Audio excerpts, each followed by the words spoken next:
নমস্কাৰ এনপিএছ সম্পৰ্কে এইটো মোৰ তৃতীয় ভিডিঅ' মই আগৰ ভিডিঅ'টোত আলোচনা কৰিছিলোঁ এনপিএছত আপুনি মোবাইল নম্বৰ আৰু জিমেইল আইডি কেনেদৰে আপডেট কৰিব যদি আপোনাৰ মোবাইল নম্বৰ বা জিমেইল আইডি যদি এডিট কৰিবলগীয়া আছে তেতিয়াহ'লে আপুনি ঘৰত বহি অনলাইন যোগে মোবাইল নম্বৰ আৰু জিমেইল আইডি এনপিএছত আপডেট কৰিব পাৰিব গতিকে এই ভিডিঅ'টোত মই আলোচনা কৰিম এনপিএছত পাৰ্সোনেল ডিটেইলছ কাৰেকশ্যন আপুনি কেনেদৰে কৰিব বা আপোনাৰ ৰেসিডেন্সিয়েল এড্ৰেছ বা পাৰ্মানেন্ট এড্ৰেছ যদি হলনি হৈছে তেতিয়াহ'লে আপুনি কেনেদৰে আপডেট কৰিব গতিকে বলক ভিডিঅ'টো আৰম্ভ কৰোঁ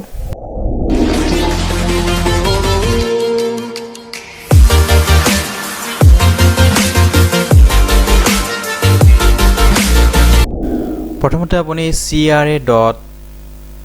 cra.nsdl.com যেটো সাইট আগতে মই কৈছিলো সেই সাইটটোত আপুনি আহি পেলাই আপোনাৰ এনপিএছ পোৰ্টেলত লগইন হ'ব আপোনাৰ ইউজাৰ আইডি আৰু পাছৱৰ্ডৰ জৰিয়তে আপুনি লগইন হ'ব লগইন হোৱাৰ পিছত এতিয়া আমি যাম পাৰ্সোনেল ডিটেইলছ চেঞ্জত বা আধাৰ নম্বৰ চেঞ্জত আধাৰ নম্বৰ কেনেদৰে আপুনি এক্টিভ কৰিব সো ইয়াতে ইয়াৰ পিছত আপুনি আকৌ ডেমোগ্ৰাফিক চেঞ্জত আহিব ডেমোগ্ৰাফিক চেঞ্জত অহাৰ পিছত আপুনি ইয়াত তলফালে যেটো শেষত অপচন আছে ইয়াত শেষত যেটো অপচন আছে আপডেট পাৰ্সোনেল ডিটেইলছত আপুনি ক্লিক কৰি দিব সো আপুনি আপডেট পাৰ্সোনেল ডিটেইলছত ক্লিক কৰি দিয়াৰ পিছত ইয়াতে আপুনি বহুত বিলাক অপচন আছে ইয়াতে আপুনি সকলো বিলাক এডিট কৰিব পাৰিব সো ইয়াতে আপলোড ফটো এণ্ড সিগনেচাৰত ক্লিক কৰি আপোনাৰ সিগনেচাৰ আৰু ফটো আপলোড কৰিব পাৰিব যদি আপুনি আপলোড কৰা নাই সো ইয়াৰ পিছৰ অপচনটো আহিছো আপডেট এড্ৰেছ ডিটেইলছ ইউজিং আধাৰ অফলাইন ইকিউআইসি সো ইয়াতে ক্লিক কৰি দিছো এড্ৰেছ ডিটেইলছটো ইয়াত আপডেট কৰিবৰ কাৰণে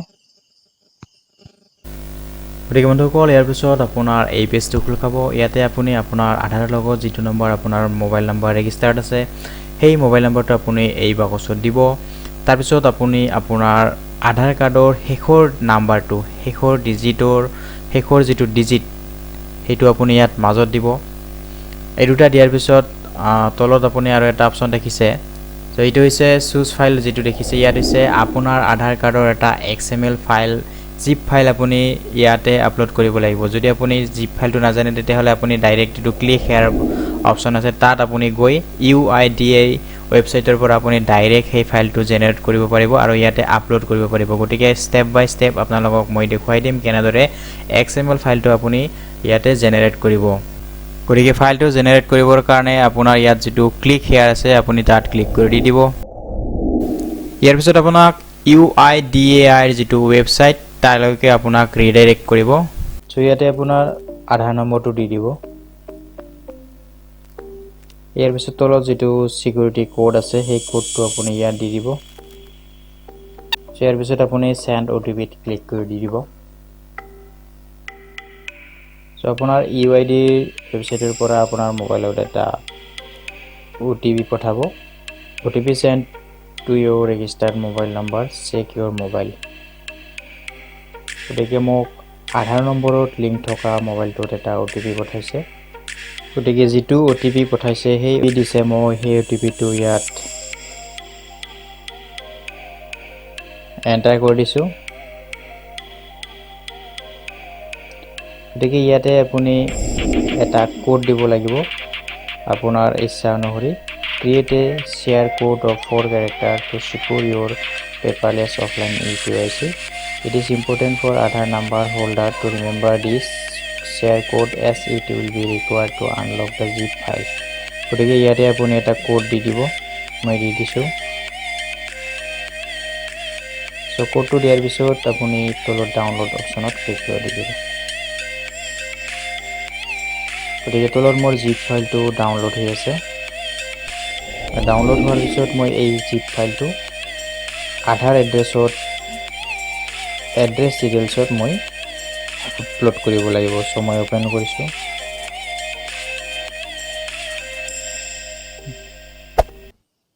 সো WPS অফিচৰ জৰিয়তে মই ইয়াত ওপেন কৰিছো সো ইয়াতে আপুনি ফাইলটো জেনাৰেট কৰিতে যেটো 4 ডিজিটৰ আপুনি পিন ৰাখিছিলে সেই পিনটো ইয়াতে আপুনি এন্টাৰ কৰাৰ পিছতে আপুনি এই ফাইলটো ওপেন কৰিব পাৰিব গতিকে আপুনি ইয়াতে কোডটো দি দিব মই সেই কোডটো ইয়াতে এন্টাৰ কৰিছো গতিকে মোৰ যেটো কোড 4 ডিজিটৰ যেটো কোডটো দিয়াৰ লগে লগে মোৰ XML ফাইলটো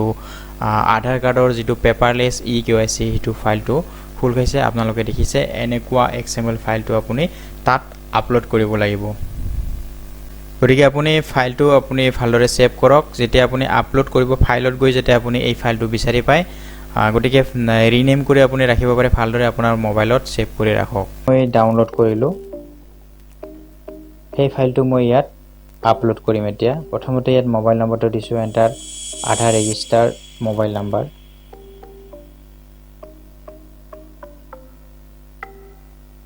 ইয়াৰ পিছত মই আধাৰ নম্বৰৰ লাষ্ট ডিজিটটো এন্টাৰ কৰিছো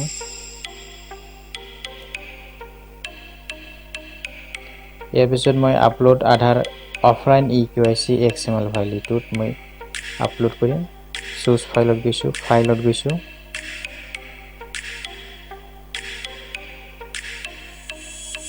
তো ইয়াতে ইটো এই ফাইলটো এতিয়া মই ডাউনলোড কৰিছো ইটো এতিয়া মই চুজ কৰিছো so share code for your paperless offline EKYC গতিকে যেটো কোড দিছিলো সেই কোডটো ইয়াতে মই দিব লাগিব 4 ডিজিটৰ যেটো কোড ৰাখিছিলো so কোডটো দিয়াৰ পিছত মই ইয়াত কন্টিনিউ ক্লিক কৰিম so এটো মই কনফাৰ্ম কৰিবৰ কাৰণে এটো ইয়াত টেক্সট মাৰ্কত দিব লাগিব ক্লিক কৰি so ইয়াতে এটা নোটিফিকেশন দিছে ইয়াত কিছুমান টাৰ্মছ এণ্ড কন্ডিশন লিখা আছে আপুনি পঢ়ি ল'ব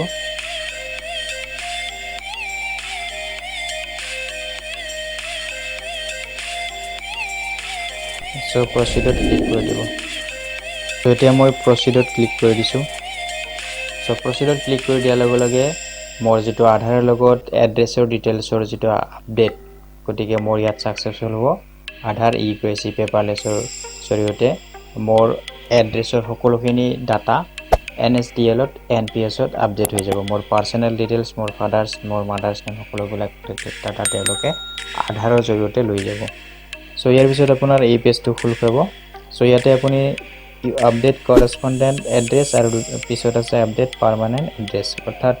ইয়াত যেটো পাৰ্মানেন্ট এড্ৰেছ আৰু এটা ৰেসিডেন্সিয়েল এড্ৰেছ দুটা আছে যেটো আপুনি চেঞ্জ কৰিব বিচাৰে হেতু আপুনি চেঞ্জ কৰিব বিচাৰিছে গতিকে মই পাৰ্মানেন্ট এড্ৰেছত ক্লিক কৰি ইয়াৰ পিছত গেট OTP ত আপুনি ক্লিক কৰি দিয়াৰ পিছত আপোনাৰ এডিটেবল অপচনটো খুল খাব মই ইয়াত এড্ৰেছ বিলাক দিয়া আছে road street district pin code state country city town pin code আৰু ইয়াত দিয়া আছে আমাৰ ইটো কৰেসপন্ডেন্স এড্ৰেছ দুটা মোৰ একে আছে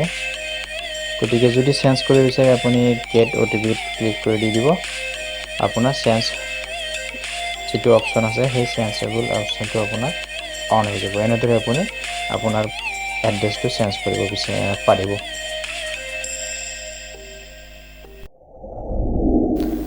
সো সকলোখিনি ডাটা সাবমিট কৰাৰ পিছত আপোনাৰ ৰেজিষ্টাৰ্ড